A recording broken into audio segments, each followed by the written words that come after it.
जिसका कथित तौर पर नाम था संविधान सम्मान सम्मेलन, लेकिन उसमें और उनका संसद में चित्र भी, जब भारतीय जनता पार्टी की सरकार थी तो उनका संसद में चित्र लगवाया गया था। इस कांग्रेस ने कभी भी बाबा साहब का सम्मान नहीं किया। मैं आपको बताना चाहता हूं, कांग्रेस पिछले दलित आदिवासियों के शोषण के कई उदाहरण हैं। कांग्रेस ने 40 साल तक ओबीसी कमीशन को संवैधानिक मान्यता नहीं दी, यह आप सभी को पता है। ओबीसी कमीशन को संवैधानिक मान्यता देने का कार्य यशस्वी प्रधानमंत्री श्री नरेंद्र मोदी जी ने किया। कांग्रेस ने दलित, ओबीसी एवं आदिवासियों के अधिकारों पर डाका डालने का हर संभव काम किया है। कांग्रेस ने अपने शासित राज्यों में दलित, पिछड़े और आदिवासियों का आरक्षण छीनकर मुसलमानों को देने का पाप किया है। आंध्र प्रदेश और कर्नाटक में कांग्रेस ऐसा करने के कई प्रयास कर चुकी है। कर्नाटक में तो ओबीसी कोटे में मुसलमानों को डालकर ओबीसी के आरक्षण मुसलमानों को दिया जा रहा है, जो पश्चिम बंगाल का दर्जा दिया। कांग्रेस और सपा उत्तर प्रदेश में ले रही, ये उनकी तुष्टीकरण की राजनीति की पराकाष्ठा है। बंगाल की तरह कांग्रेस ने आंध्र प्रदेश और कर्नाटक मुसलमान जातियों को ओबीसी में शामिल कर रही है और धर्म के आधार पर मुसलमानों को आरक्षण दे रही है। कर्नाटक, केरल और आंध्र प्रदेश में उसने विभिन्न समय में तमाम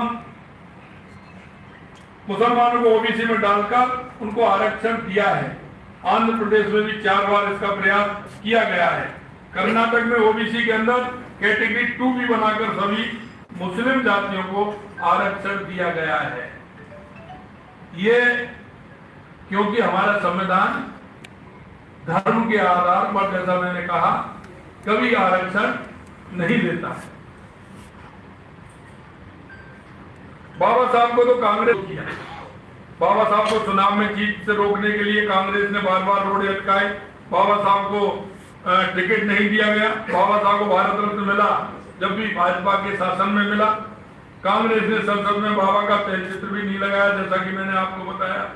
मैं आपसे यही कहना था, उत्तर प्रदेश के अंदर युवराजों का गठबंधन आप देख रहे हैं, चुनाव में परास्त हो चुका है। दोनों का गठबंधन चुनाव में परास्त हो चुका है। उन्होंने हथियार भी डाल दिए हैं, उनका मन मान चुका है। जनता जनार्दन का हृदय से धन्यवाद है कि उसने इनकी असलियत समझी और इनके फरेबी गठजोड़ को प्रदेश में सफल नहीं होने दिया। आज मैं देख रहा हूं कि जिस तरह से उत्तर प्रदेश की जनता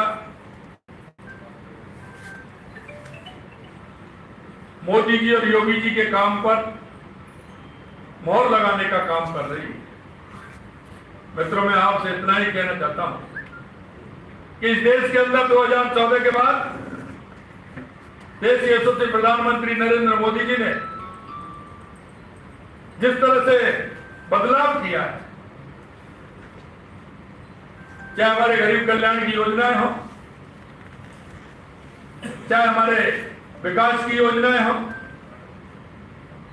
या हमारी सीमाओं की सुरक्षा हो, या आतंकवाद और नक्सलवाद से मुक्ति हो, या दुनिया में बढ़ता हुआ भारत का गौरव हो, हर भारतवासी, हर देश का नागरिक इस बात की महसूस करता है कि 2014 के बाद जिस तरह से देश में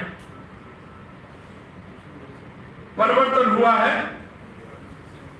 और देश की आशा और आकांक्षा, आजादी के बाद जिन लोगों ने सपने देखे, देश के सबसे प्रधानमंत्री नरेंद्र मोदी जी उसको पूरा कर रहे हैं।